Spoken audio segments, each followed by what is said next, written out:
Bom dia a todos. Eu sou a Vera Magalhães, colunista do jornal O Globo, e esta é mais uma edição do evento E Agora Brasil, uma iniciativa dos jornais O Globo e Valor Econômico, com patrocínio do Sistema Comércio, através da CNC, do SESC, do SENAC e de suas federações.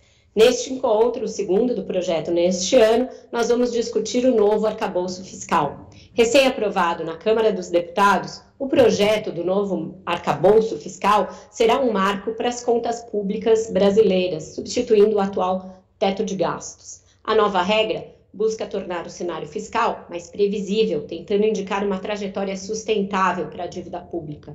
O arcabouço prevê uma alta das despesas acima da inflação, dependendo do aumento de receita, para que as metas sejam cumpridas.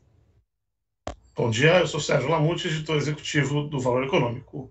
Convido vocês a acompanharem esta live que está sendo transmitida ao vivo nas redes sociais do Globo e do Valor.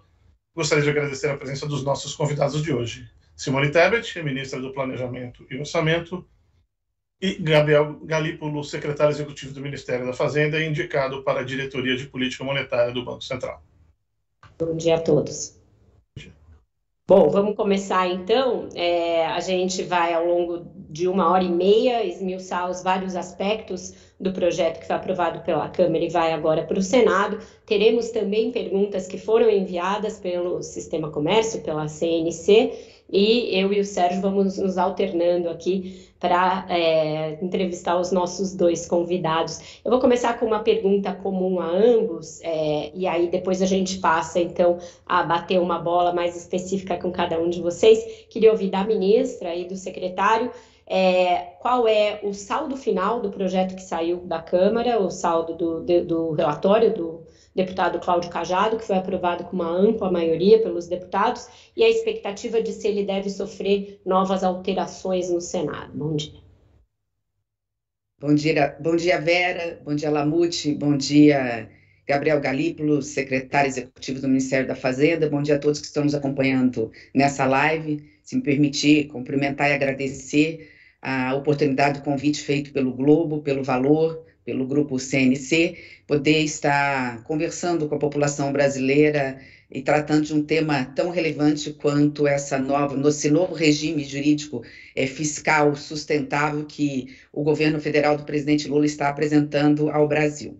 Vera, de forma bem objetiva, eu quero dizer que a elaboração desse projeto de lei do arcabouço, ele é da equipe econômica do ministro Haddad, mas houve total sintonia e harmonia entre as duas pastas, o Ministério da Fazenda, que tem a responsabilidade principal de tocar o projeto, né, e o Ministério do Planejamento e Desenvolvimento, porque tem a SOF, que é a Secretaria de Orçamento Federal, com os dados necessários para que nós possamos tratar com responsabilidade desse tema. Então, assim, deixar claro que o MPO participou ativamente, e só temos a agradecer o trabalho, a liberdade que o ministro Haddad nos deu para apresentar sobre o lado das despesas exatamente os pontos preocupantes, aquilo que precisava muitas vezes ser aperfeiçoado no projeto.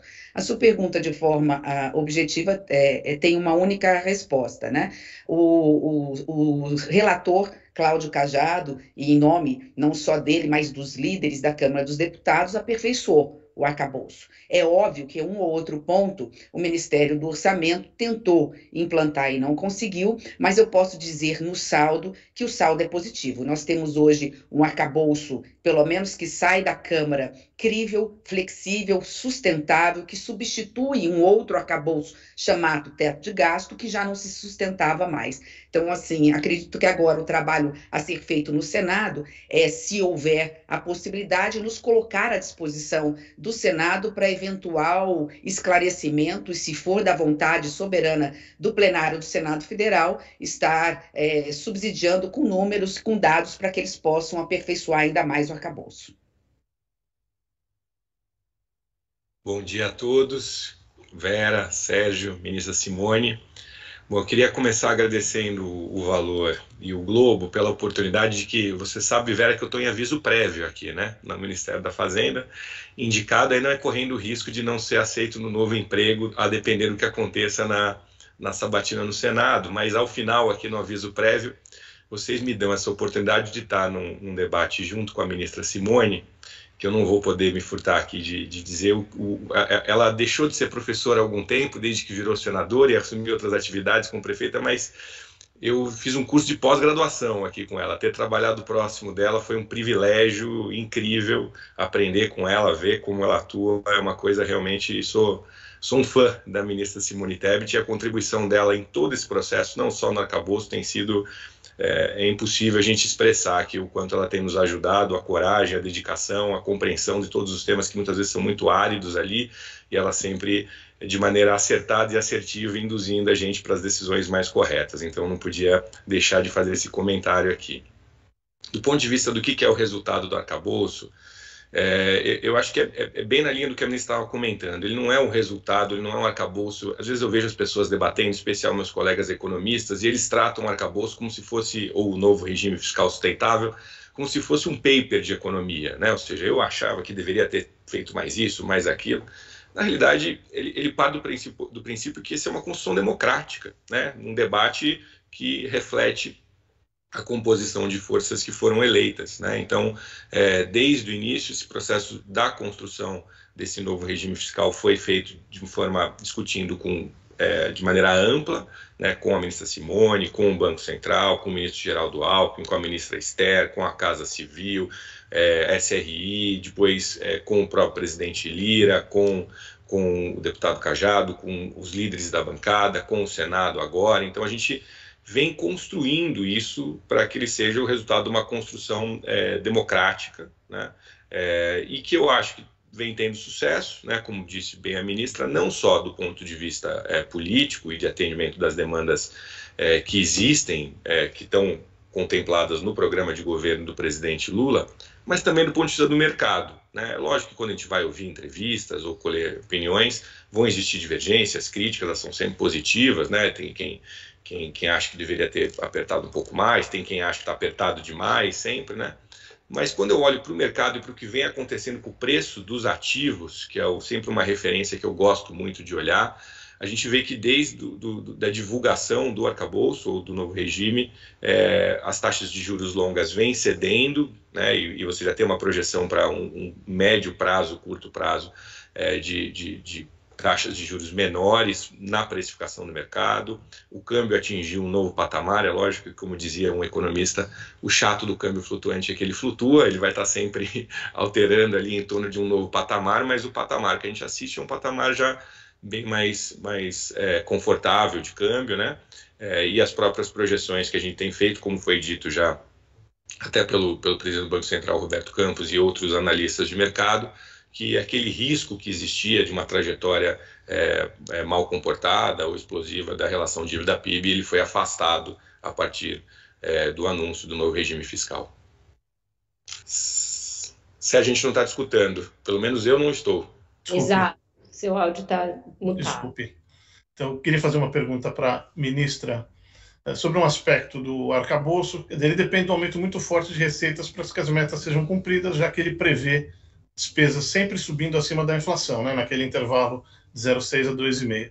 Essa dependência de uma alta de arrecadação contínua num país que mostra grande resistência à elevação de impostos e ao fim de renúncias fiscais, não mantém uma incerteza sobre as contas públicas? Quer dizer, essa dependência de promover elevação muito forte de receita não fragiliza o arcabouço? Bom, Lamute, de forma bem objetiva e fazendo uma brincadeira que eu já fiz para o ministro Haddad, né, eu admiro muito pela coragem, assim, o otimismo que ele tem, perseverança, tem uma equipe como Galípolo, em nome dele eu cumprimento toda a equipe do Ministério, e dizer que não é à toa que o Galípolo chegou tão recente de Brasília e já conquistou a grande parte da política brasileira, né? Não só pela competência, mas a capacidade que tem aí de ser generoso com todos e com os colegas. Mas eu brinquei já com o ministro Haddad falando assim, olha, nós estamos aqui para lhe apoiar, mas você sabe que você jogou uma granada sem pino no seu colo, né? Porque, assim, nós temos metas audaciosas, mas críveis, né? Que são possíveis de serem realizadas em relação ao resultado primário, que é zerar tentar zerar o déficit o ano que vem, com uma flexibilidade, né, de, se não conseguir gerar, chegar a menos 0,25%, que daria algo em torno de 25 bi negativo. Eu gostaria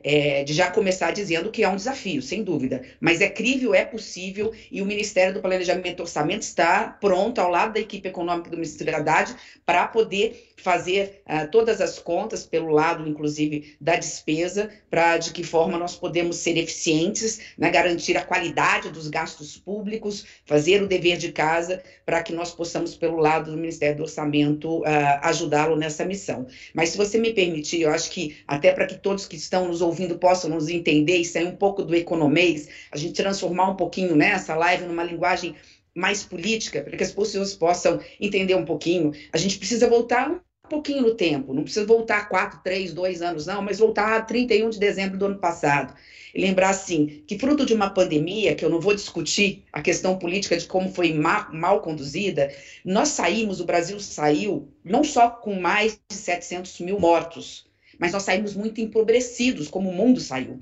Então, nós temos, diante de nós, uma triste realidade. Nós tivemos que, durante os últimos anos, que aumentar o gasto com a máquina pública, fizemos aquelas 2 PECs, vocês sabem, teve a PEC dos precatórios, teve a PEC da expensão dos gastos públicos na época para compra de vacinas, insumos, etc. E o Brasil saiu com 2 déficits. O déficit social, o Brasil empobrecido, que há menos de 10 anos tinha 7 milhões de famintos no Brasil, hoje tem 33 milhões de famintos, nós voltamos para o mapa da fome, ao lado de um déficit fiscal. Nós viramos o ano com 2% do PIB negativo com déficit fiscal. Isso, em grandes números, eu faço tudo redondo para não correr o risco de errar em valores, nós estamos falando de um déficit de 230 bilhões de reais, porque nós tivemos que aprovar uma PEC para que nós pudéssemos repor em políticas públicas aquilo que durante 4 anos não foi feito. Eu fico só com 2 exemplos. Eu fico com o exemplo do Minha Casa Minha Vida, que há 4 anos não se constrói uma casa em parceria com a Caixa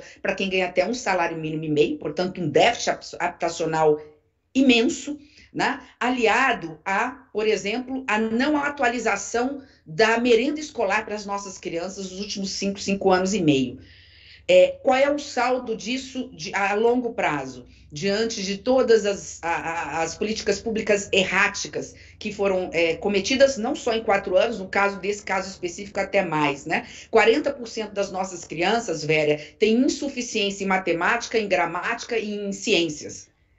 Nada mais grave do que isso. Um Brasil que não tem uma educação de qualidade, não tem crescimento com produtividade, não tem um trabalhador que possa não só ter seu emprego e renda, mas também não possa ajudar a fazer o Brasil crescer, se desenvolver, gerar emprego e renda, ou seja, emprego de qualidade. Dito isso, sobre a ótica fiscal, o meu papel daqui é outro, né, ser mais fiscalista, é como nós conseguimos colocar todas essas demandas dentro de um arcabouço fiscal, um regime fiscal sustentável, que não vai impactar nos juros de longo prazo, impactar para cima, porque nós queremos impactar para baixo, nós queremos a queda desses juros, e como garantir ao setor produtivo, ao mercado, que nós temos responsabilidade fiscal. E veio aí o grande desafio dado pelo presidente ao nosso ministério. Nós arrecadamos muito, arrecadamos mal, vem aí uma tributária para resolver essa questão, mas da nossa parte nós gastamos muito e gastamos mal. De que forma nós podemos, Lamute, aí já assim,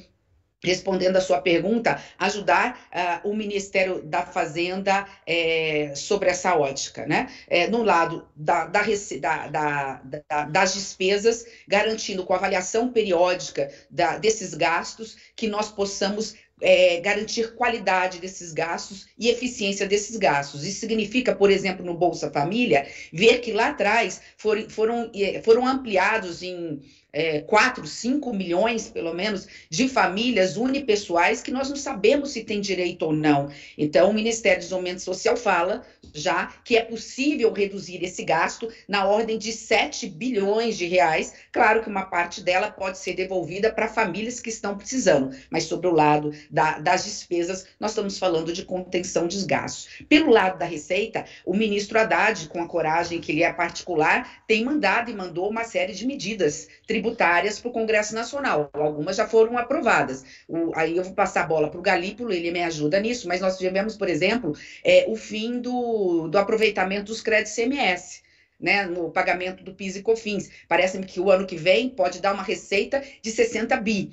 Né? Você tem a questão da desoneração dos combustíveis, que uma vez reonerado, a medida provisória, eu já não sei se como é que está, mas ela deve estar em vigor, acho que não foi aprovada ainda, ela também, para o ano que vem, geraria algo em torno de 60 bi. Nós sabemos que para que o arcabouço se sustente em relação, inclusive, ao primário, ou seja, garantir a meta de conseguir zerar essa dívida, e já encerrando, é importante dizer que nós começamos com PIB negativo, com déficit de 2% do PIB negativo, ou seja, 230 bi, e o relatório do Ministério do Planejamento, o segundo, já fala que nós vamos reduzir pela metade esse ano, pelo menos pela metade. Né? Nós podemos estar falando aí em 1% negativo de déficit em relação ao PIB. Então, isso é um dado importante. De outro lado, nós temos 6 ou 7 medidas tramitando no Congresso Nacional, que no pacote total daria, eu passo a bola para o Galípolo me ajudar, mas algo em torno de 130, 120 bilhões de reais, que são as receitas que nós temos. Porque também a determinação do presidente Lula não aumentar a alíquota de imposto e não aumentar imposto no Brasil.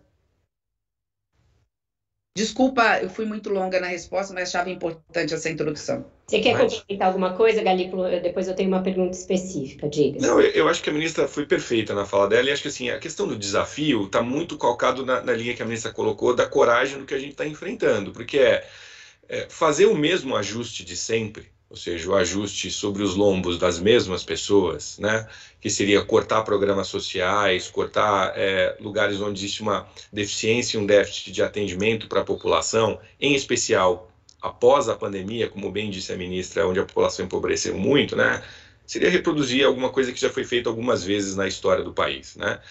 O que está ficando muito claro, e eu tenderia a dizer que as medidas que nós tomamos são quase medidas de conformidade, ou como se diz hoje nas empresas, de compliance, né? Que é explicitar quais são essas renúncias fiscais, esses esforços fiscais que existem há muito tempo e que, ao serem avaliados e colocados à luz do sol, parecem não se revelar a maneira mais interessante do Estado estar fazendo algum tipo de subsídio ou esforço fiscal. Né? Então, é normal, desde o primeiro anúncio, ali no dia 12, quando a gente fez o primeiro anúncio sobre o que a gente imaginava que poderia acontecer do ponto de vista de resultado primário, existia um alto grau de ceticismo, e é legítimo esse tipo de ceticismo, que vem sendo vencido gradativamente, né? Desde o que se imaginava que ia ser o resultado primário nesse ano, que caiu quase pela metade, depois as vitórias que existiram tanto no judiciário quanto com o apoio que a gente teve no judiciário e no legislativo em avançar, em rever algumas dessas renúncias. Então, a separação precisa ser feita, como bem colocou a ministra, sobre criação de novos impostos, aumento de alíquotas, né, que a gente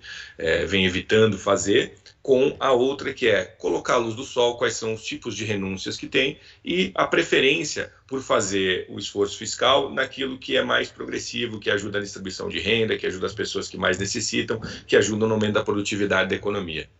Uma regra que foi instituída pelo relator causou muita polêmica e foi mal digerida aí por setores do mercado que fazem uma pressão para que ela seja suprimida no Senado, que é o artigo 15, que abre uma exceção ali dentro da banda do crescimento do gasto logo no primeiro ano, permitindo que se aumente ali no limite da banda o gasto no primeiro ano, em 2024. Queria saber a avaliação da Fazenda a respeito dessa exceção e se não é muito ruim você começar uma regra fiscal já pela exceção, quando você precisa dar uma mensagem contrária para os agentes todos econômicos, inclusive para o Banco Central, se quiser haver ali uma sinalização para redução da taxa de juros já logo em 2024.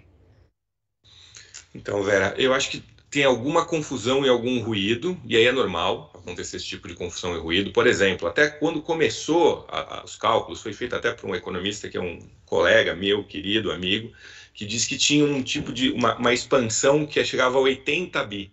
Sim. Quando você fazia a conta sobre o que é 2,5, sobre o que é o gasto primário do país, vamos supor isso, vamos arredondar para cima, que fosse 20%. Não é 18,5%, 18,7%. Eu não consigo crescer 80 bi. Se eu colocando 2,5% sobre 20% do PIB, não chega a 80 bi.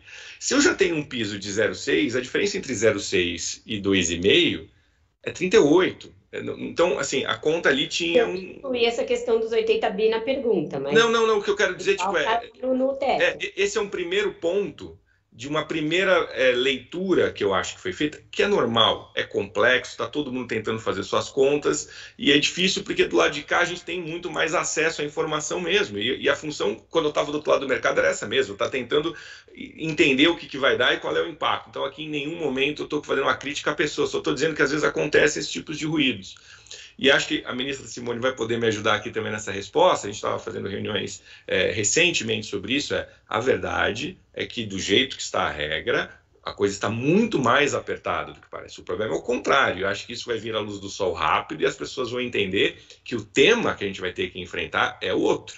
É se nós estamos dispostos a espremer educação, saúde, temas que são prioritários para o nosso país. Que nós, como disse bem a ministra Simone ontem, é muito importante a gente preservar. É muito importante a gente preservar. Então, eu acho que eu sei que você não colocou, Vera, mas eu usei o exemplo do 80 bi para dizer que muitas vezes, do lado de quem está de fora, é normal se estar tentando estimar e fazer algum tipo de cálculo para isso.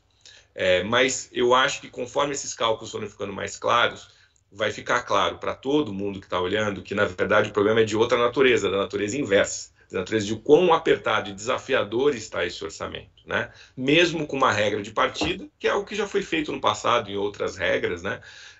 De ter uma regra de partida, mas a nossa dificuldade vai ser realmente do quão desafiador vai estar de um ano para o outro, 2023 para 2024, para que a gente possa fazer a reparação necessária em vários setores que são essenciais.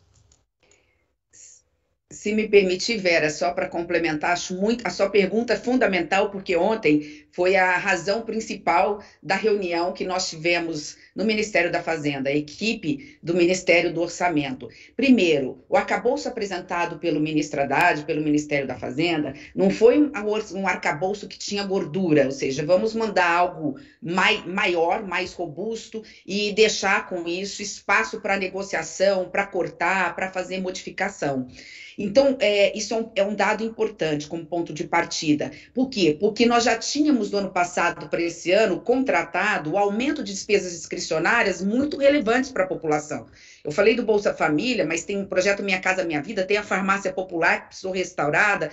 Essas despesas, elas são perenes, ou seja, elas estão permanentes. Então, diante disso, o teto, que era teto, acabou virando piso, na possibilidade de gastos para o ano que vem, mais a inflação, e a regra básica é muito simples. Além disso, ou seja, do crescimento real das despesas, ou seja, da atualização com a inflação, a despesa só vai poder crescer até 70% do aumento da receita. Essa é a regra básica. Com isso, a gente olha pelo lado que é uma preocupação muito grande, que causa impacto lá na inflação, no preço do arroz e do feijão, que é ter um nível razoável de endividamento do governo federal, né? Isso caiu, inclusive, como disse o Galípolo, só com a apresentação, a expectativa, né, da redução elevada, relevante taxa de juros, lá olhando para frente nos 10 anos, e nós estabelecemos metas para cumprir. E aí é que vem a resposta que eu acho que precisa ser colocada, para que a gente possa cumprir a meta já em 2024, de gerar esse déficit, que não é pouca coisa, né? Nós colocamos um arcabouço ali que qualquer mexida impacta em relação à possibilidade de gastos. Eu vou dar um exemplo, e é por isso essa exceção. Na realidade, trocou-se, entre aspas, 6 por meia dúzia, desculpa aqui a linguagem mais simplificada, porque quando o relator entendeu, e é uma vontade do Congresso Nacional, que a análise seria da inflação, não do ano inteiro, porque teria que fazer uma estimativa no segundo semestre, mas a inflação seria avaliada até o meio do ano, e não estimativa, tirou basicamente 2% de expectativa de crescimento da inflação, consequentemente, de crescimento da possibilidade dos gastos. Então, nos tirou um espaço fiscal de 40 bilhões, mais ou menos. Vou colocar mais ou menos assim. Qual é a forma de recuperar o ano que vem? É exatamente o seguinte: se for necessário, você vai poder mandar um crédito suplementar, enfim, de acordo com a estimativa de inflação no segundo semestre, para repor a possibilidade desses gastos. Porque, repito, não é para gastar mais, é para gastar o que nós já estamos gastando. É para gastar com Bolsa Família, com farmácia popular, com merenda escolar, com Minha Casa Minha Vida, e daí por diante. Me corrija se eu estiver errada aí, Galípolo. Perfeita, como sempre. O secretário, o senhor disse que, quer dizer, tem um aspecto complexo aí. Eu acho que a instituição fiscal independente, que é dirigida atualmente pela Vilma Pinto, que, pelo que eu me lembro, a ministra disse que gostaria de ter contado com ela na equipe. Ela disse que o arcabouço confere mais flexibilidade em relação ao teto de gastos, mas é extremamente complexo. Quer dizer, tem a questão das despesas crescem a 70% dos ritmos das receitas, tem uma banda de crescimento acima da inflação de 0,6 a 2,5. No primeiro ano você vai poder eventualmente ampliar a despesa pelo excedente de receita de 2023 e o estimado para 2024 naquela segunda avaliação bimestral. Quer dizer, essa complexidade não afeta a credibilidade do arcabouço em alguma medida? Bom, primeiro, sempre dizer que aqui o IFE é uma instituição altamente respeitada e que produziu profissionais fantásticos, né? O Felipe Salto, o Daniel Cury, que está hoje com a ministra Simone Tebet, a própria Vilma, que é uma fantástica economista. Eu acho que não. Eu acho que assim, a complexidade que pode parecer, mas assim, ele é relativamente simples, né? Ele é uma regra de gasto complementada com uma regra de primário, uma meta de primário. Então, basicamente é isso. Eu não vejo muita complexidade nisso e ele está muito alinhado, como bem disse o próprio FMI após a visita aqui, com as regras fiscais mais modernas, ou de nova geração, como a gente costuma dizer, né? E aí, só para fazer uma digressão aqui não muito longa, se a gente analisar o que foi no passado, né, o período anterior, onde a gente tinha apenas as regras por meta de primário, existia uma crítica recorrente e correta, que está inclusive na própria PEC, quando vai ser enviado a regra do teto de gastos, de que a meta de superávit primário, simplesmente, ela tem um caráter pró-cíclico, né? Ou seja, eu consigo gastar mais quando a economia está crescendo, porque a arrecadação vem crescendo e fica mais fácil eu cumprir aquela meta de superávit, e eu posso gastar a mais e pressionar ainda mais uma economia que já vem crescendo, né? E o inverso também é verdadeiro, quando a economia começa a cair, eu passo a fazer cortes, porque a arrecadação está caindo, e eu acentuo o ciclo econômico, também retirando investimentos, também retirando demanda, no momento que a economia vem se desacelerando. Se a gente olhar, vários países endereçaram esse problema substituindo por outros tipos de regra. Quando eu olho para a regra do teto de gasto, o que acontecia ali, ela durou pouco, né? Assim, até sem excepcionalidade, ela praticamente não durou, ela quase durou durante toda a sua vigência por excepcionalidades. Está presente nela uma visão de mundo, vamos dizer assim, né, onde a participação do Estado na economia deve obrigatoriamente cair. Quando eu digo que ela está crescendo pelo IPCA e a economia cresce por IPCA mais alguma coisa, está presente uma visão de mundo que deve reduzir a participação do Estado na economia. Eu não vou entrar aqui no mérito sobre esta visão de mundo. O que a gente tentou fazer aqui com a regra é permitir uma regra que contemple visões de mundos diferentes a partir do processo democrático. Então, se amanhã vencer a eleição um governo que pretende reduzir o tamanho do Estado e apertar os parâmetros para que tenha um crescimento do gasto inferior ao colocado ali, é possível de ser feito. Se existir alguma visão de mundo distinta, que quer manter, que quer aumentar, também. Então, eu acho que o que há de presente nesta regra fiscal, como eu falei na minha primeira resposta, não é uma visão de que isso é resultado de um paper de meia dúzia de economistas que sabem melhor o que é bom para a sociedade. Ela é uma construção de uma equipe econômica, e aí envolvendo todos os ministérios, que tem muito apreço pela democracia, tem muito zelo pela democracia e pelo debate republicano. Então, ela foi construída sobre essa égide, sobre essa visão, de que a gente deve construir uma regra que deve ser flexível a ponto de que o processo democrático pode determinar e a sociedade possa se autodeterminar o seu caminho sobre qual é o limite que ela quer de gasto, de crescimento e de resultado primário para ela. Ministra, a senhora mesmo falou, né, o aumento de algumas despesas que foi determinado esse ano, o próprio Bolsa Família, a política de valorização do salário mínimo, esse aumento é perene, ele vai continuar nos próximos orçamentos. E a gente tem aí um marco fiscal que é muito atrelado à necessidade de se arrecadar mais. O governo tem batido na tecla de que não vai ter aumento de carga tributária e não vai ter imposto novo. Essa discussão corre em paralelo a uma discussão que, por enquanto, é meio etérea sobre reforma tributária, porque a gente fala que vai fazer a reforma tributária, que vai fazer esse ano, mas não sabe até agora nem qual é o texto dessa reforma tributária. Eu queria entender como essa discussão da reforma tributária vai se inserir nessa necessidade de que o governo arrecade. Essas remunerações que estão aí na praça, estão no Congresso, algumas dependem de decisão do Judiciário, muita gente acha que esse cálculo do que isso pode render está superestimado. E que não vai acontecer tudo que o governo espera em matéria de remuneração que dê o total dessa conta. Como essas contas fecham? Reforma tributária, não aumentar a carga tributária e fazer uma remuneração que exige esforços de múltiplos atores ao mesmo tempo. Excelente, Vera. Acho muito importante a sua pergunta, porque ela nos permite complementar que o arcabouço fiscal é um instrumento, um regime de controle dos gastos públicos. Embora olhando pela Receita, ela trata basicamente do compromisso do governo do presidente Lula com a responsabilidade fiscal.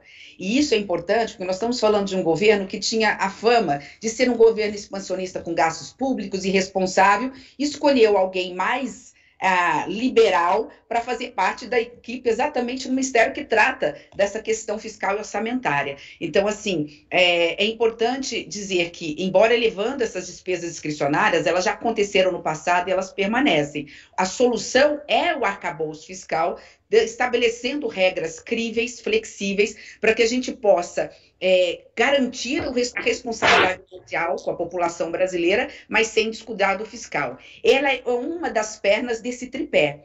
Então, o primeiro passo é o arcabouço fiscal. Dentro dele, e isso é um dado importante que o relator colocou, é preciso enaltecer o trabalho do relator e da Câmara dos Deputados, porque pouca gente fala nisso, porque é uma coisa ainda desconhecida, mas no mundo, né, nas economias modernas, isso já consta.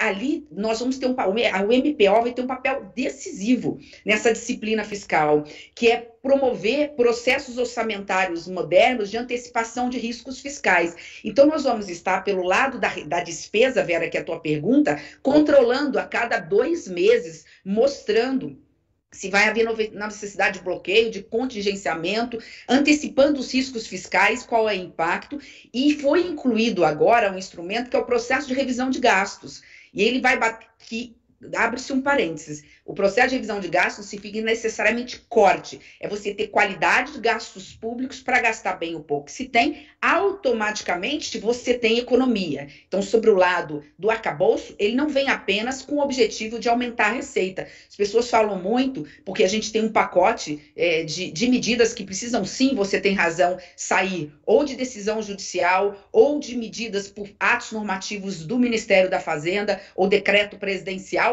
ou mesmo por medidas provisórias, aprovação da Câmara, na Câmara, no Congresso Nacional. Mas é uma série de medidas. Mas não sai tudo. Nós precisamos, com essas medidas, 130 bi. Não sai 80 bi, sai 90. Nós vamos achar, né, a possibilidade, no segundo semestre, do ministro Haddad apresentar novas alternativas para incrementar a receita. E nós não podemos esquecer que nós não estamos falando de aumento. Nós estamos falando, por exemplo, de rever gastos tributários que chegaram a 320 ou 340 bi há poucos anos, 3, 4 anos atrás, e bateu 480. Né? Com esse puxadinho tributário, porque temos um sistema tributário caótico, você faz com que os lobbies que tenham força política, lobbies legítimos, diga-se de passagem, de setor de serviço, setor empresarial, que vão até o Congresso Nacional porque tem condições de pagar combustível, uma passagem aérea para vir discutir com os parlamentares, mas à custa de uma maioria da população brasileira, porque toda vez que você garante incentivos fiscais ou benefícios fiscais, muitas vezes de forma desordenada, alguém vai pagar essa conta, vai aumentar a conta para alguém. Então, é a coragem do Ministério da Fazenda de dizer, nós vamos rever os gastos tributários, pelo menos aqueles possíveis. Ninguém vai rever gasto tributário com Bolsa Família, mas aqueles gastos tributários, nós estamos falando, pega uma média, tá em média, não é corte linear de 10%, nós estamos falando de mais de 40 bi. De incremento de receita sem aumentar imposto nem alíquota e garantindo justiça tributária, de puxadinhos que foram colocados lá atrás de forma desorganizada, e eu faço meia-culpa. Com o meu voto, eu era senadora, muitas vezes a gente não tinha números, o governo passado não mostrava os números, nós não sabíamos se estávamos fazendo a coisa certa, e agora nós precisamos enfrentar. E por fim, eu sempre tenho dito isso, dentro desse tripé está faltando uma perna, que é a reforma tributária. Eu só divido um pouquinho de você, eu sei porque você é cética como era cética no passado, porque a gente acompanha, você nem tanto, você é mais nova que eu, mas eu acompanho a reforma tributária há 30 anos, quando eu estava em sala de aula dando aula, depois como deputada, vice-governadora, prefeita, que era um desespero para os prefeitos, a questão tributária, por conta do Pacto Federativo, e nesses 8 anos como senadora. Eu nunca vi um momento tão propício. Por quê? O Congresso Nacional quer, o presidente da Câmara dos Deputados disse, nós vamos colocar nesse semestre para votar. Encontrei ontem o Aguinaldo, relator.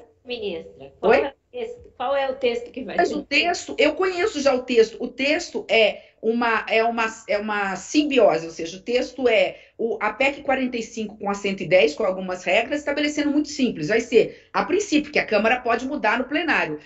Você vai unificar impostos federais e estaduais em 2 IVAs, o IVA vai ser dual, né? Você vai transformar, hoje você tributa na origem, você vai tributar no consumo, então você vai diminuir toda essa regressividade, essa burocracia que faz que a gente tenha um contencioso administrativo, que dá margem à sonegação, à corrupção, e a gente deixa de arrecadar com a sonegação e com a corrupção, né? E você tinha 2 grandes problemas durante 30 anos, do Pacto Federativo, porque os estados e municípios falavam, eu vou perder, qual é a solução? Eu não sei o tempo, como vai ser o relatório, mas o relatório já disse, nenhum município, nenhum estado vai perder nos próximos pelo menos 20 anos. Isso dá um alívio. Você tira a pressão negativa da reforma, que é a pressão mais forte e legítima, que eram dos governadores e de prefeitos, porque se ninguém perde, tá tudo certo. A arrecadação, por mais que ela vai aumentar, ela vai continuar distribuindo de forma igualitária para estados e municípios. E o setor de serviços. No setor de serviços, o relator poderá fazer algum ajuste diferenciado em relação à educação e em relação à saúde, por exemplo. Mas, assim, eu posso garantir, por quem acompanha de perto há muito tempo, eu tenho mais tempo discutindo isso que tem de vida a Vera e o Galípolo, viu, Lamucci? Você ainda com essa carinha de novo, mais ainda? Sim. Eu sou mais velho, hein? Você acompanha isso faz tempo, Vera. Assim, eu acho que nunca teve tão maduro para votar. Mas você tem razão num ponto. Só para encerrar, desculpa, eu estou monopolizando, né? E a gente aprende tanto quando ouve o Galípolo. A gente vai ter um pouco mais de dificuldade no Senado, porque o texto foi muito bem trabalhado durante muito tempo na Câmara dos Deputados, mas o relator tem conversado com os líderes do Senado. Por isso que eu ouso, tá, chutômetro aqui, dizer que a reforma pode sim ser aprovada na Câmara até o meio deste ano e vai levar um semestre inteiro, vai ir até 31 de dezembro, com muito trabalho e muito esclarecimento no Senado Federal. Queria fazer uma pergunta para o secretário. A gente tratou agora bastante de renúncias fiscais, como elas surgem. As 2 prioridades do governo nesse primeiro semestre são justamente o arcabouço e a reforma tributária. Na semana passada, o governo anunciou com pompa e circunstância mais um programa de subsídio à indústria automobilística. Ele vai implicar alguma perda de arrecadação, valores ainda não divulgados, no momento em que o governo está empreendendo uma busca frenética por receitas. Ao mesmo tempo, ele cria mais um incentivo setorial que vai contra o espírito de uniformização de regras embutido na reforma tributária. Além de ser um programa um pouco antigo, que tem essa questão ainda de estimular veículos movidos a combustíveis fósseis, ele não vai contra o espírito do arcabouço e da reforma tributária, secretário? Obrigado pela oportunidade, que Sérgio, de comentar um pouco isso. Eu acho que sim, a intenção do programa é muito mais um programa de curto prazo, emergencial, em função da situação que está sendo passada hoje, de risco envolvendo as montadoras, né? Mas como você bem comentou, eu acho que toda a intenção, e é por isso a necessidade de fazer os cálculos e conseguir estruturar o programa de uma maneira adequada, é que ele esteja em sintonia com 2 pilares fundamentais aqui que a gente tem ao longo da política econômica do governo. O primeiro é essa questão da sustentabilidade fiscal, como você bem comentou, né, que a gente tenha devida espaço para compensação, espaço fiscal para poder fazer qualquer tipo de programa e que ele seja modulado a partir do espaço que existe para se fazer ele, mas principalmente o que você comentou do ponto de vista da preocupação de geração de emprego, mas ambiental. Acho que o ambiental é essencial. o ministro Fernando Haddad vem discutindo e vem elaborando. Você comentou que os dois principais pontos seriam a reforma tributária e o arcabouço. Realmente são duas contribuições muito relevantes, mas o ministro anda ansioso para a gente poder avançar com esses temas, para ele poder entrar no tema da transição ecológica, que é um tema que é muito caro a ele e a todos nós, né? E a gente vem formulando esse programa de transição ecológica. Então a intenção é justamente que este programa, ao ser anunciado, ele esteja em sintonia com esse tipo de objetivo, né? Ou seja, que gradativamente qualquer tipo de atividade econômica que tenha o menor impacto ambiental negativo ou o melhor impacto positivo, de ter uma menor pegada de carbono, ser mais eficiente do ponto de vista energético. Esses são as atividades econômicas e produtos que merecem, pelo próprio custo marginal social que gera, pelas externalidades positivas, para usar um termo mais antigo aqui de economia, que geram, receber os devidos benefícios e também, inversamente, aqueles que são poluentes, aquelas atividades que geram externalidades negativas para a sociedade, que esse custo seja imposto para quem é o consumidor dele ou para quem é o produtor dele. Eu vou retomar de onde a ministra parou, porque ela falou aprovar a tributária até o meio do ano. O meio do ano é agora, mês que vem a gente já chega ao meio do ano.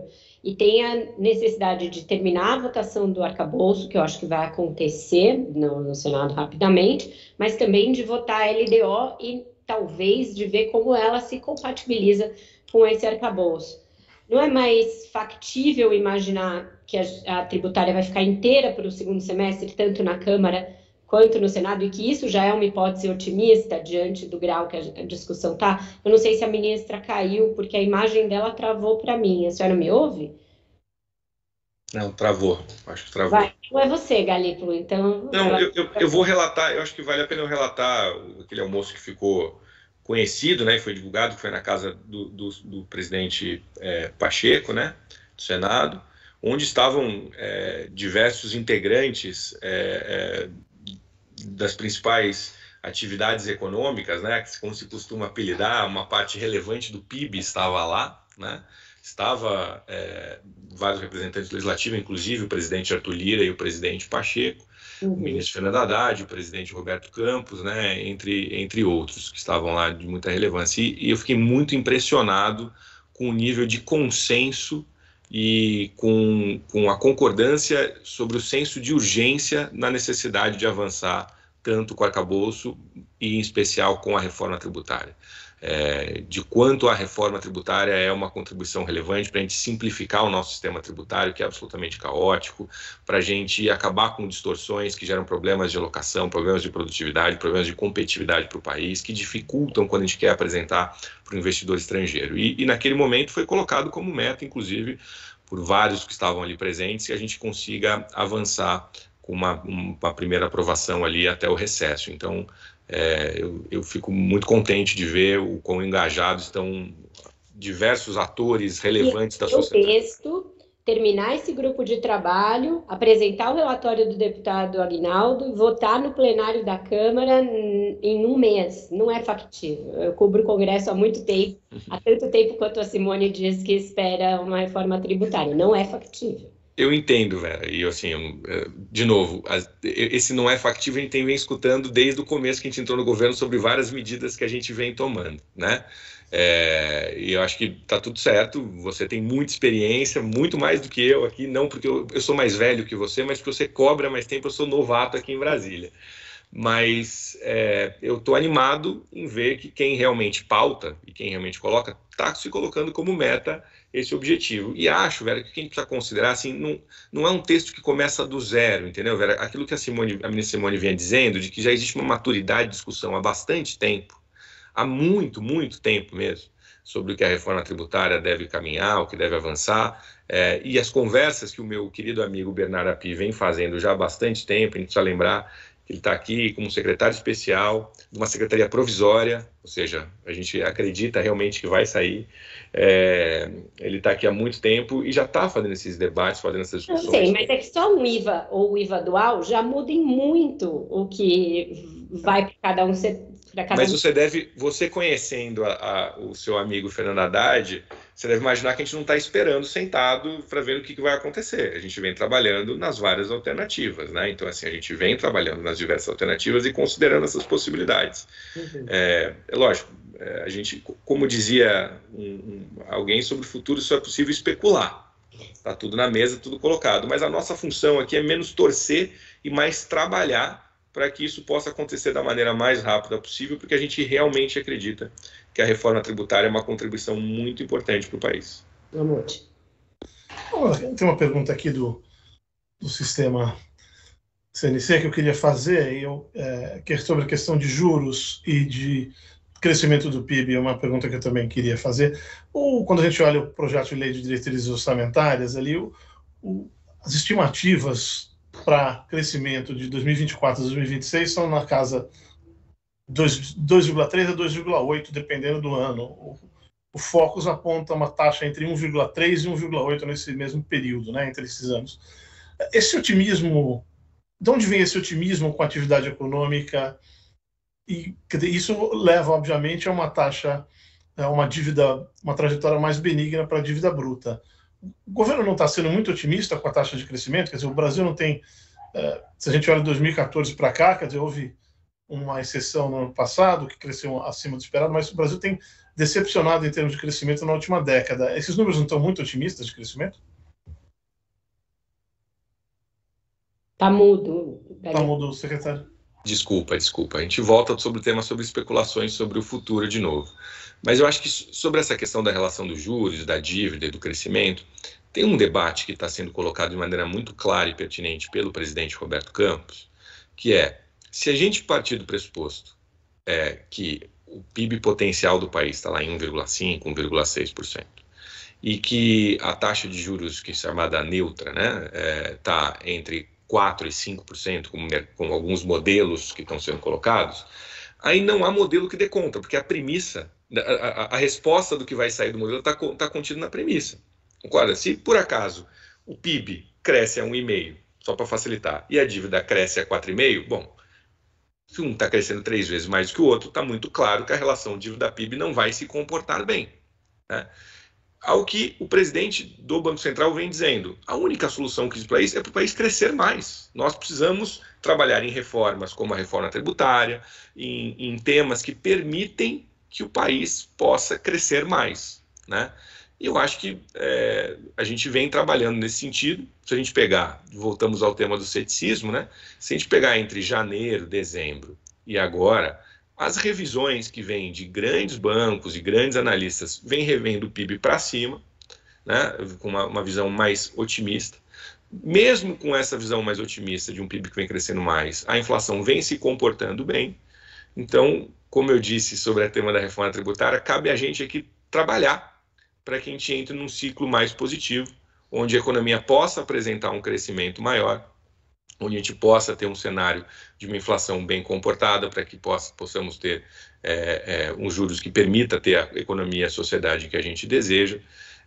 Então, se a gente partir do pressuposto que o Brasil está condenado a um PIB de 1,5 com juros real de 4,5, realmente não há, por mais sofisticado que seja o modelo, ele vai estar limitado a essa premissa que vai dar sempre um resultado ruim. Agora é você que está muda, Vera. Você acabou sendo punido pela queda da ministra e vai ficar tudo com você. Quem foi punido é o público que perdeu a ministra aqui. Teve uma troca péssima. Saiu a ministra, entrei eu, foi terrível.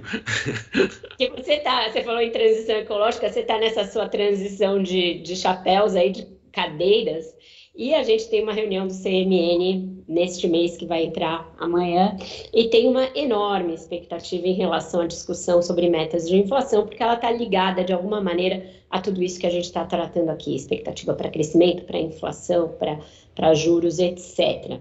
Você é um crítico teórico nosso sistema de metas de inflação há algum tempo, o ministro tem feito críticas também a esse respeito, e tem 2 votos do governo e 1 do BC no CMN, então se a ideia for mexer na meta, no modelo da meta, será mexida.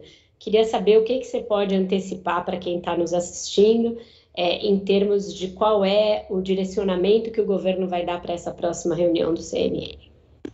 Eu vou começar dos pontos iniciais. Assim, eu diria que é menos um tema de crítica e mais um tema de entender duas coisas. Uma, complexidade da particularidade de um país como o Brasil, né, que é diferente de um país que tem moeda conversível, por exemplo. Né? Então, a política monetária num país que tem moeda conversível funciona de maneira diferente de um país que tem uma moeda não conversível, só para a gente pegar um ponto.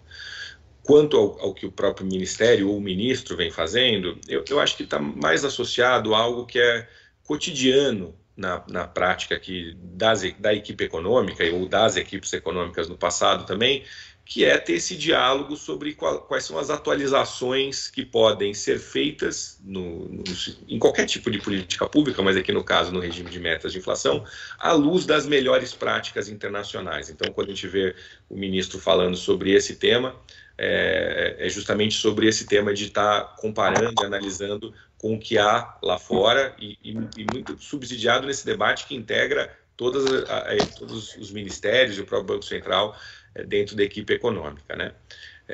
E aí, do ponto de vista da reunião do CMNE, como eu comentei, assim, primeiro, já não é pertinente antecipar qualquer coisa tendo um ambiente normal, né? Eu, que não sou um dos integrantes votantes do CMNE, menos ainda cabe a mim falar. E na condição agora de indicado ao Banco Central fica ainda mais complexo. Mas eu acho que o ministro já deu... Ela voltou a tempo de responder essa pergunta. Mas eu jamais colocaria a ministra nessa bola de ela ter que se colocar na posição. Ela tem acompanhado os debates, ajudado, colaborado, subsidiado, a equipe técnica dela também ajuda muito nesses debates que envolvem, na verdade, eu acho que de alguma maneira ficou uma sensação que não reflete a realidade desses debates, que existiria um debate casuístico ou oportunista, olhando a discussão sobre como é que funciona o nosso sistema de metas de inflação, a partir da ótica de um resultado específico que se possa desejar. Não é disso que se trata. Todas as equipes que envolvem ali o Ministério do Planejamento, o Banco Central, o Ministério da Fazenda, discute de maneira contínua o que vem na literatura, o que são as melhores práticas das outras autoridades monetárias para que o Brasil possa estar sempre na melhor política disponível a partir do que existe de conhecimento. Então, é por isso que passa. Mas aí o que vai ser o resultado do CMNE só lá quando tiver a reunião mesmo. Ministra, bem-vinda de volta. Eu tinha perguntado a ele nessa discussão sobre relação de dívida PIB, inflação, juros, tem expectativa para a reunião do CMNE que acontece agora em 20 e 21 de junho.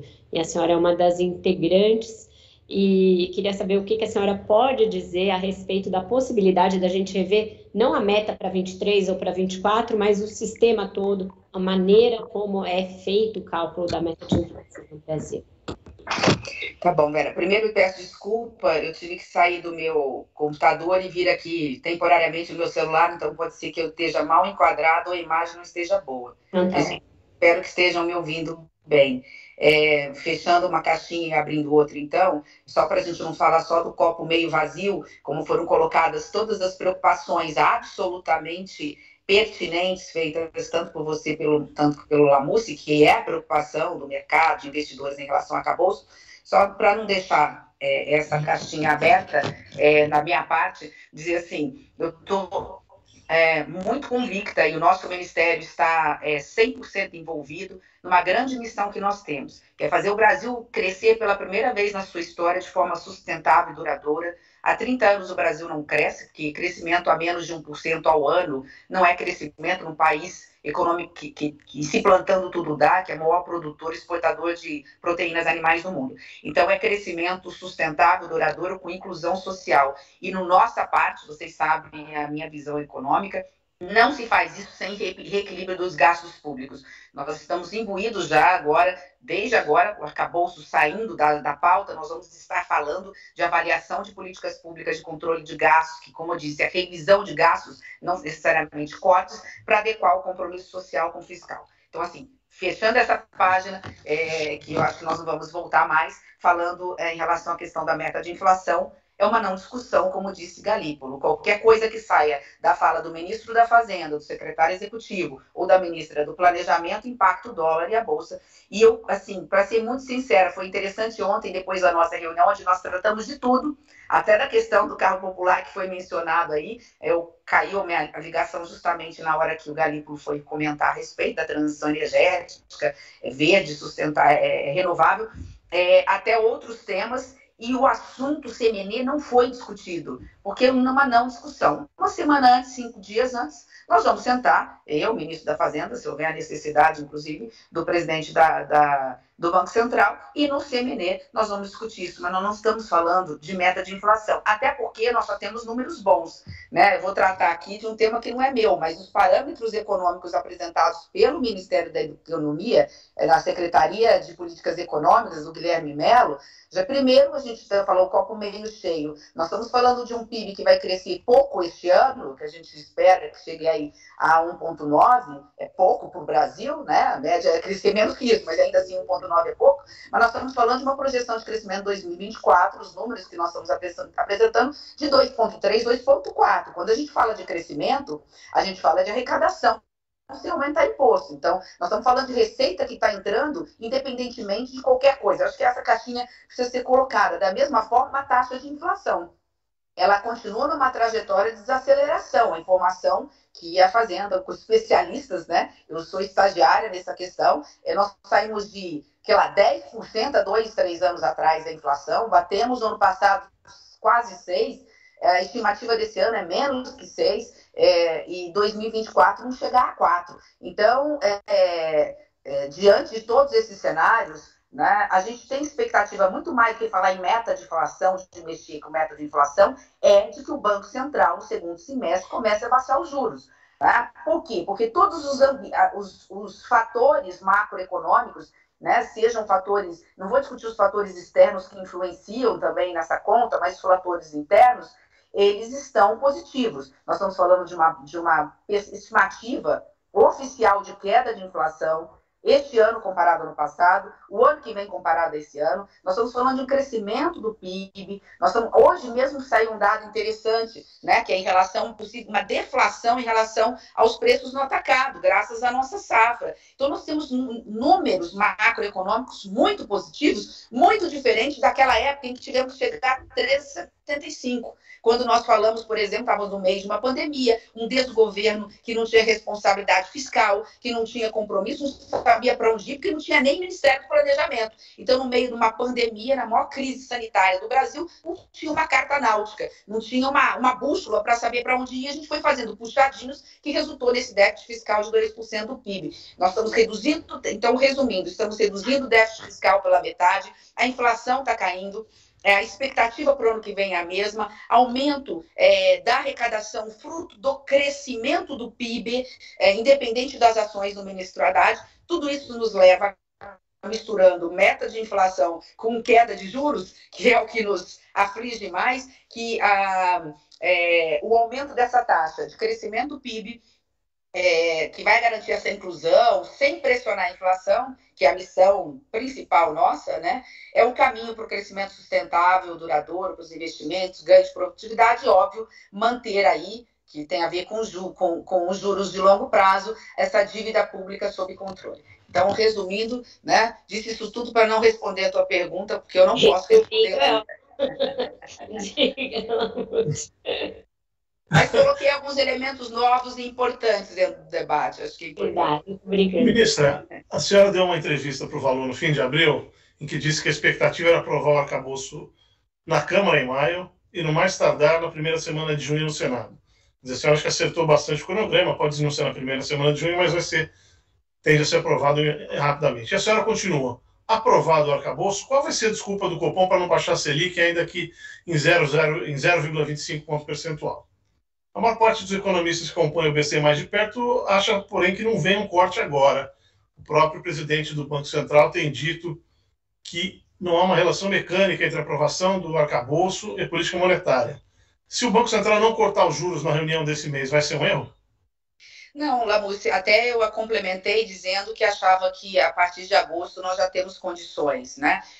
não é necessariamente erro, até repito, eu sou a favor da autonomia do Banco Central, quero dizer isso, votei no Roberto Campos como senadora da República, respeito a equipe técnica do Banco Central, só até como professora de Direito Público, que fui por 12 anos, eu entendo que o Banco Central, por estar, de alguma forma, ligado à máquina pública, à administração pública, não dá para falar que seus comunicados e suas atas não são decisões que têm impacto político, e a partir do momento, não os números, eu não discuto números, eu discuto aquilo que eu vejo, né, como advogada. Um comunicado e a ata é um passo tão importante quanto a redução da taxa de juros. Eu estava fazendo aquela crítica. Ora, se não dava para baixar juros, dava pelo menos para sinalizar, como depois na ata seguinte eles sinalizaram, uma boa vontade técnica, ninguém está pedindo favor, com a equipe econômica, com o governo federal, que tem feito a sua parte. Foi bom porque eu fiz todo o arrazoado antes para te responder, quando eu respondi a Vera. Todos os fatores hoje, macroeconômicos internos, não é só o arcabouço, é o arcabouço, a estimativa oficial de crescimento do PIB esse ano comparado ao ano passado e o crescimento maior o ano que vem, a desaceleração da inflação, ainda que eles analisam a projetada mais adiante. Tudo isso são fatores muito distintos dos fatores que levaram o Banco Central, naquele momento, de forma correta, a elevar os juros a 13,75. Lá nós estávamos saindo de uma pandemia, nós tínhamos uma crise institucional no Brasil. Nós estávamos numa das eleições mais difíceis, mais tumultuadas e mais sensíveis da história. Isso impactava a economia. Investidor vai ou não investir?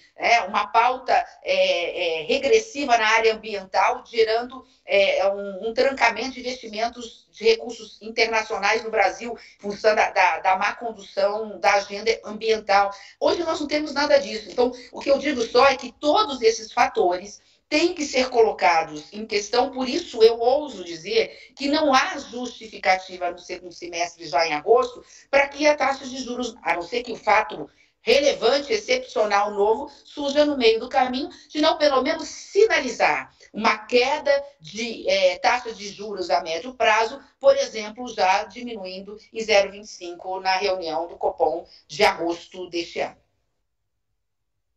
Galípolo, eu queria voltar um pouquinho para o marco em si, para a discussão que houve na Câmara e que vai haver no Senado.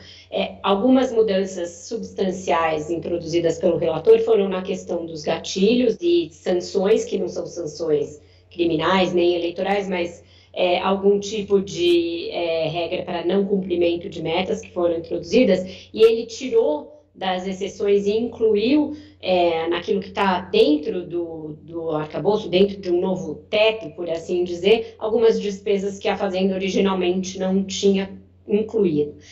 Isso gerou, inclusive, críticas à esquerda ao projeto. Deputados do PT, apesar de votarem a favor, fizeram uma série de ressalvas.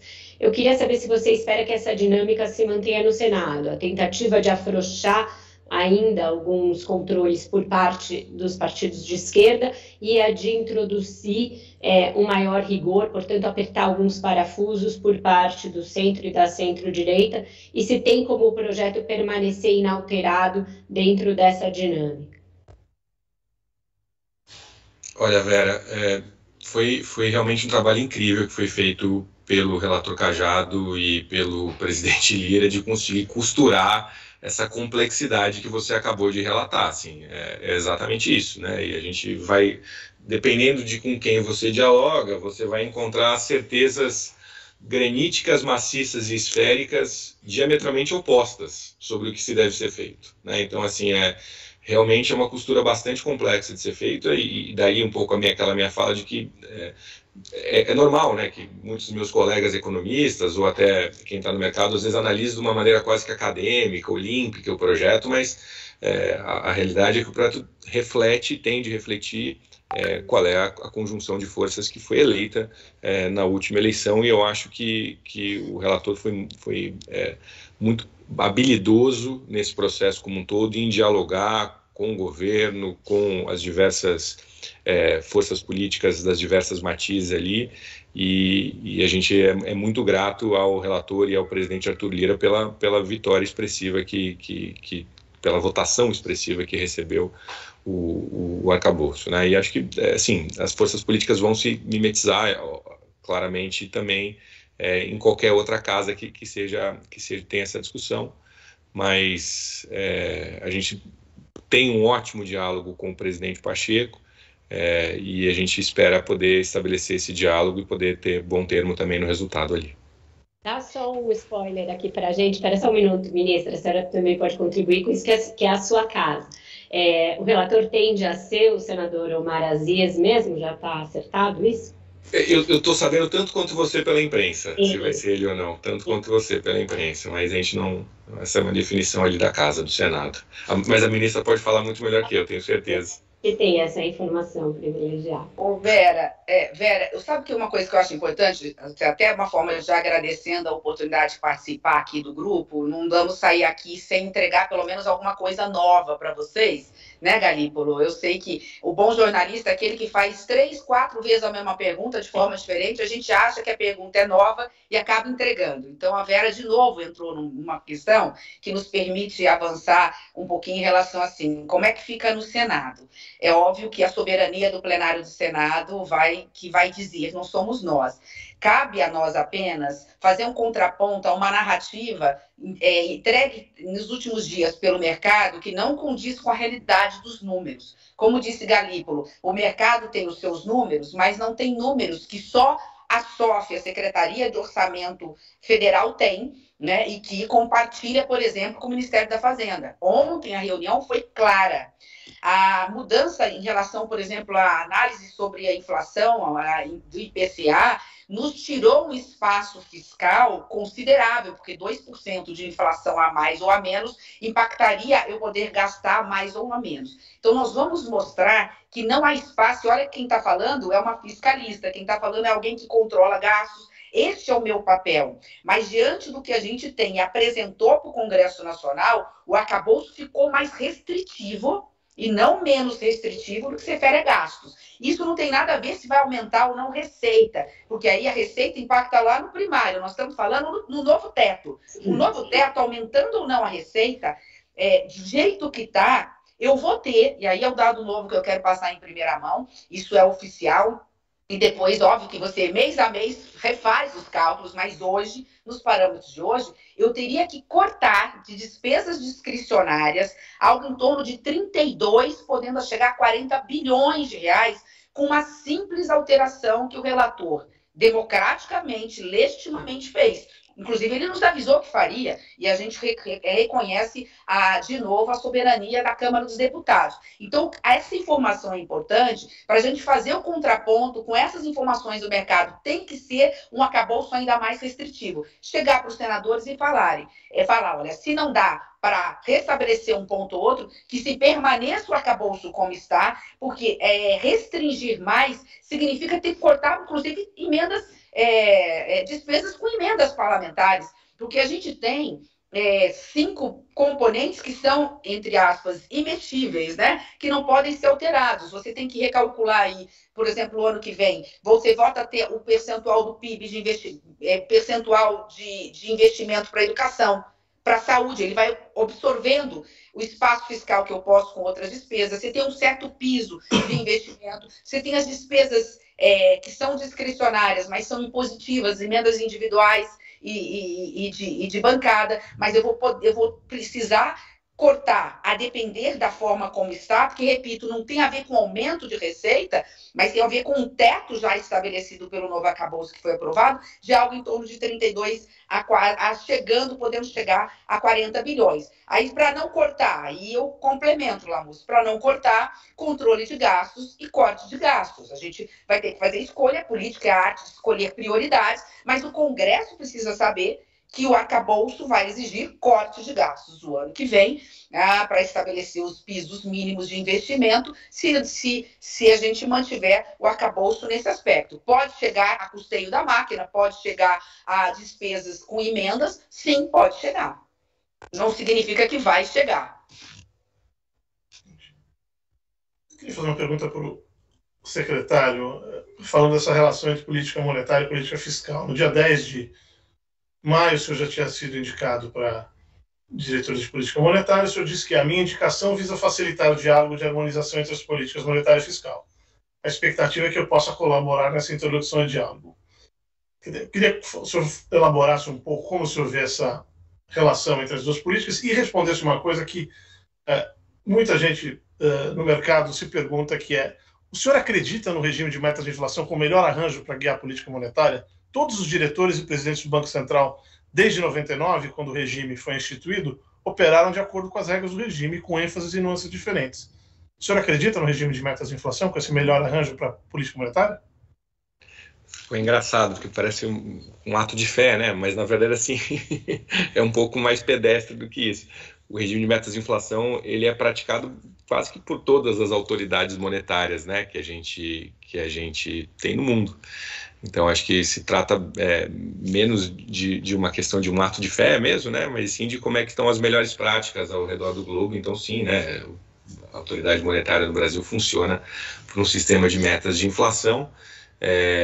Lógico que todas têm sua própria particularidade, porque cada país tem sua particularidade mesmo, né? É muito diferente você ser um país que tem moeda conversível. Nós estamos assistindo agora o que está acontecendo nos Estados Unidos, qual é o volume de dívida e tudo o que está acontecendo, e qual é o tipo de restrição que isso impõe ou não para a política monetária do país, ou um país que pôde fazer, por exemplo, o quantitative easing, né? Você aumentar o seu balanço em 9 trilhões de dólares, né?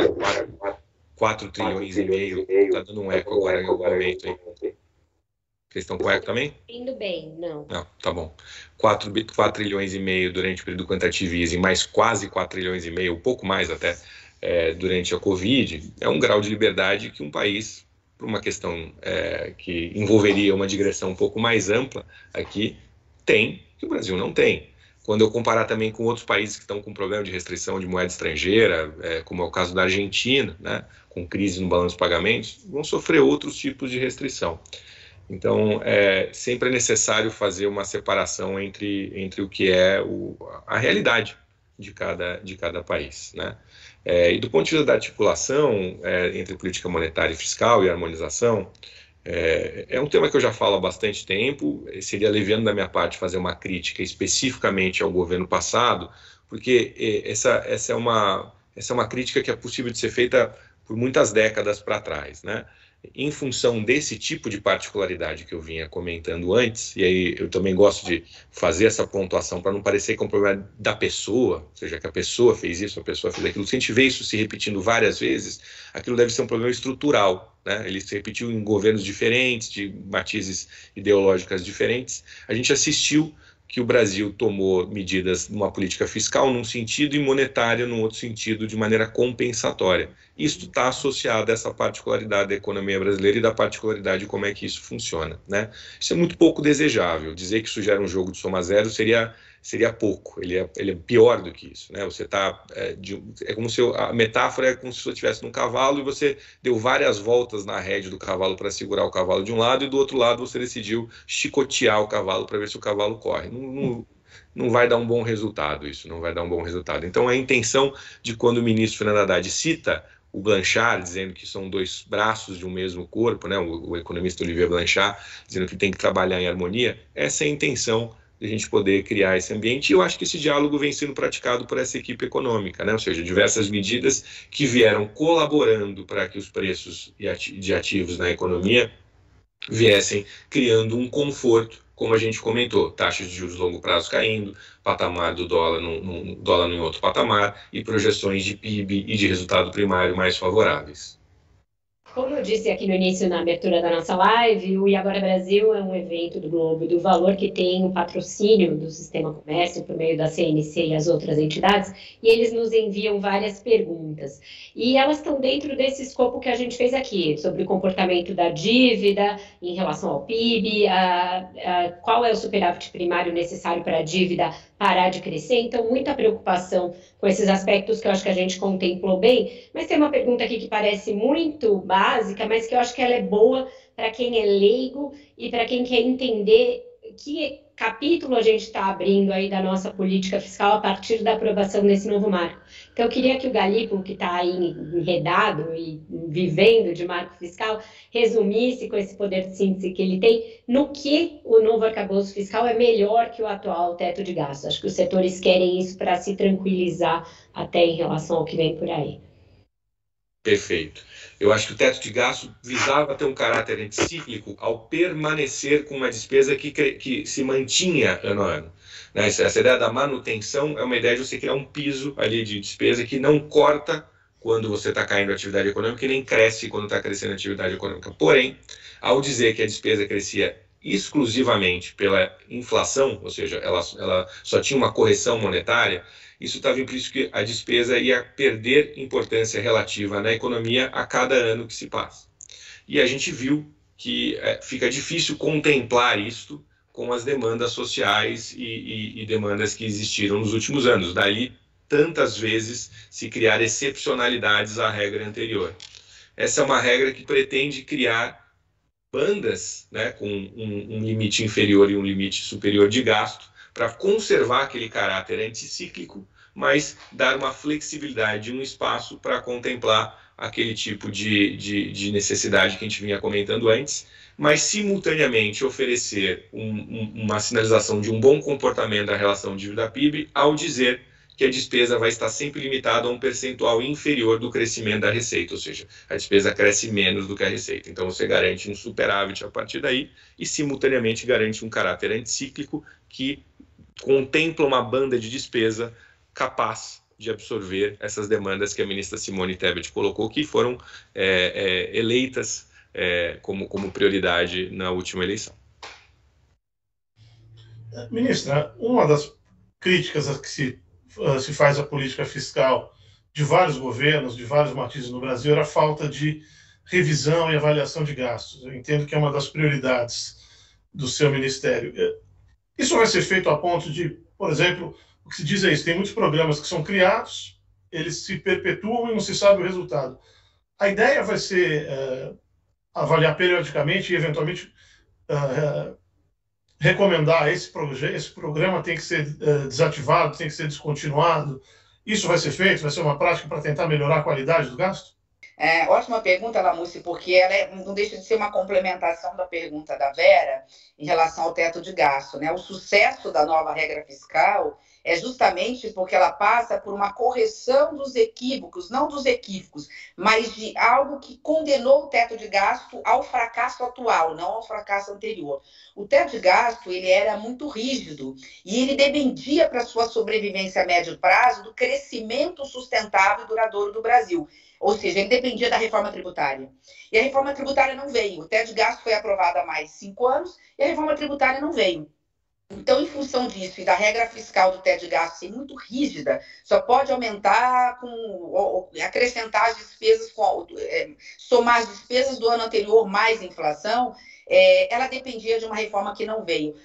O novo arcabouço, eu acho que a grande diferença do arcabouço é que ela é uma regra fiscal flexível. Ela tem banda para metas de inflação, ela tem alternativas e saídas se algumas medidas não houver crescimento. Então, isso. Um segundo ponto que eu acho importante colocar em relação ao novo arcabouço é que é um equívoco essa discussão de que ele tem foco na receita. Ele depende da receita, mas o foco é controle de gastos, como o Galípolo falou, só pode gastar até 70%. Por que o foco é no controle de gastos? É justamente para não se gastar mais do que se arrecada, se gastar menos e lá a médio prazo ter um impacto no controle, pelo menos, da dívida pública brasileira, né? Claro que olhando sempre pelo compromisso social de acordo com esse déficit. Indo direto à sua pergunta, sim, não só na LDO agora, como na alteração feita pelo relator, e aí é mais um ativo a ser elogiado à Câmara dos Deputados,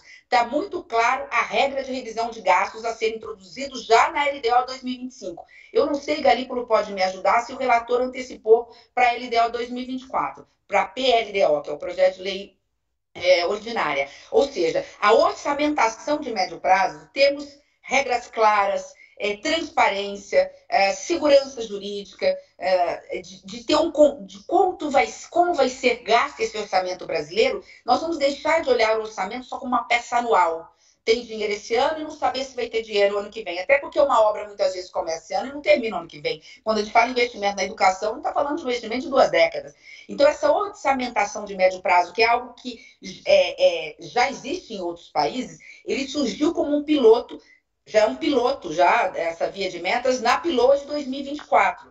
E vai ser detalhada, inclusive, agora na LOA de 2024. E o modelo completo desse quadro, ele se estende até 2025. Isso é uma ferramenta fundamental de governança fiscal, porque garante a vocês, como jornalistas, na transparência, divulgar para a sociedade ter certeza de onde está indo o recurso, fazer suas projeções, investidores, né, o setor produtivo saber como investir e ter um raio-x real da realidade fiscal no Brasil. Então, sim, nós vamos expandir o horizonte temporal de planejamento tributário no Brasil. A gente está a 8 minutos aqui do nosso final, então já vou pedir as considerações finais de vocês, começando pela ministra, porque eu queria fazer uma leve complementação da pergunta do Lamouty, para saber se nesse horizonte aí de melhora do gasto está no horizonte de vocês algum tipo de reforma administrativa. E aí a senhora já faz a sua consideração o secretário depois. Obrigada, Vera, agradecendo mais uma vez a oportunidade. Está dando retorno aqui, não sei se vocês estão ouvindo bem. Tinha dado uma picotada, mas agora melhorou. Tá certo. Agradecendo mais uma vez a oportunidade de estar falando aqui com o Grupo Globo Valor, que é patrocinado pela CNC.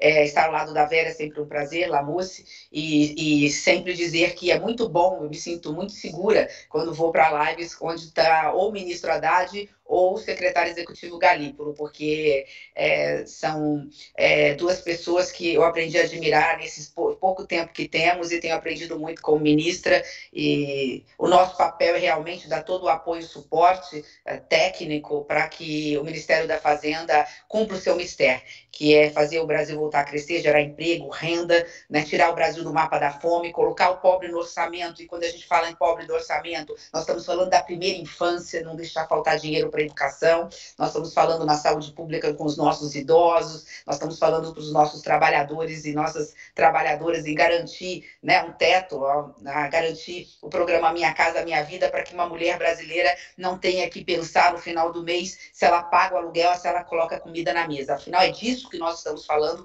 é para isso que nós estamos usando todos os meios possíveis para achar um equilíbrio entre controlar gastos públicos sem faltar dinheiro para a inclusão social. Então, diante disso, nós temos ainda, e nós podemos falar disso num outro momento, 2 deveres de casa. Vera apresentou um deles. Um, que é da minha pasta, que é a avaliação periódica dessas políticas públicas. Essa é uma novidade que não existia, nunca existiu no Brasil, que é poder avaliar antecipadamente políticas públicas que são lançadas, para não lançar políticas públicas que, embora necessárias, fundamentais, não sejam eficientes, ou seja, torrem o dinheiro, joguem o dinheiro, passem o dinheiro pelo ralo. E o que não falta no Brasil são políticas públicas mal lançadas, mal aplicadas, mal geridas e mal executadas. Essa é a nossa responsabilidade.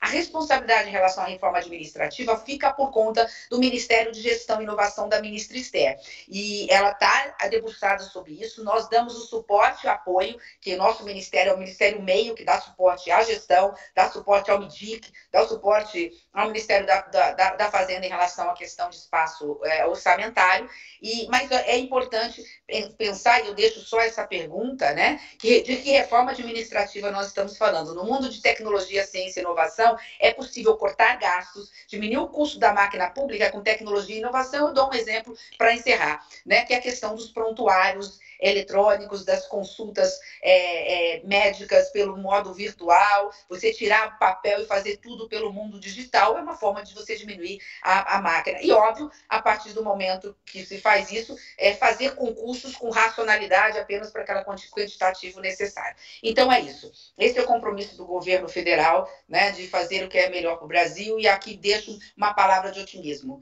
né? O Brasil vai dar certo, está estando certo, está dando certo, e aqui que ouso dizer que, embora com alguns erros no fácil, estamos às vezes errando no que é fácil, mas nós estamos acertando no que é mais difícil, que é na política econômica do governo federal e do Brasil. Obrigada. Obrigada. Galipo. Olha, eu vou aproveitar aqui para falar dessa importância do que a ministra está comentando sobre o orçamento, na transparência sobre para onde estão indo os recursos e a transparência que a gente está dando também sobre de quem a gente cobre sobre essas renúncias fiscais e a gente poder fazer essas avaliações, porque para além de crescer, existe um debate que a gente está tentando colocar aqui enquanto equipe econômica, que é democratizar o orçamento. A gente precisa entender que o orçamento não é uma peça técnica que cabe a meia dúzia de economistas discutir. Que sem a gente entender o orçamento não se completa o processo democrático e nem o civilizatório. Você vai para além do democrático. Pela seguinte razão. O orçamento é uma decisão de, como bem falou a ministra, sobre educação, sobre saúde, de como é que a gente vai cuidar um dos outros. Na velhice, na doença, na infância, em várias circunstâncias. E aí eu lembro, estava ouvindo a ministra falar, existe uma antropóloga chamada Margaret Mead, que foi muito importante no movimento feminista ao longo do século passado, especialmente nos Estados Unidos. Né? Fez um estudo sobre como muitas coisas que se atribuíam do ponto de vista genético ou natural para a mulher eram culturais. Né? E uma vez ela estava dando uma aula, Margaret Mead, e perguntaram para ela qual era o evento que determinava o começo da civilização. O que começou a civilização? E todo mundo achava que ela ia responder que era o encontro de uma moeda, para ficar relacionado aqui com a economia ou alguma coisa desse sentido. E ela respondeu, para surpresa dos alunos, que foi o encontro de um fêmur cicatrizado que tinha 16 mil anos de idade. Todo mundo achou aquilo muito estranho. E ela falou assim, como ali não tinha medicina, há 16 mil anos atrás, para alguém ter quebrado o fêmur e ter cicatrizado o seu fêmur, significa que alguém decidiu parar a sua vida para cuidar daquela pessoa. Porque sem cuidado de outra pessoa, a pessoa não teria cicatrizado o fêmur dela. O que ela está querendo dizer é que a civilização começa quando a gente decide um cuidar do outro. É ali que começa o processo da civilização. Então, a discussão do orçamento que nós estamos fazendo aqui, a discussão sobre as renúncias fiscais, de quem a gente vai cobrar e quem vai se beneficiar, é uma discussão sobre como que a gente, enquanto sociedade, vai cuidar um dos outros. É muito importante e é uma grande contribuição em ter pessoas como a ministra Simone, como o ministro Haddad, que tem essa clareza, essa facilidade de explicar, e eventos como esse para que a gente possa debater, porque sem a participação da sociedade, sem a gente entender que o orçamento não é uma coisa exclusiva para os economistas, que a tributação não é uma coisa exclusiva para os economistas, esse processo não vai se concretizar. Então, obrigado a todos. Aí eu que agradeço em nome do Globo, do Valor e do Sistema Comércio, a participação de vocês. Estamos chegando ao fim de mais essa edição do E Agora Brasil, que é um evento dos dois jornais com patrocínio do Sistema Comércio por meio da CNC, do SESC, do SENAC e das suas federações. Agradeço. Eu agradeço a participação da ministra Simone Tebet, do secretário Gabriel Galípolo. Queria dizer que o conteúdo dessa live vai ficar disponível no YouTube, no Facebook do Globo e do Valor.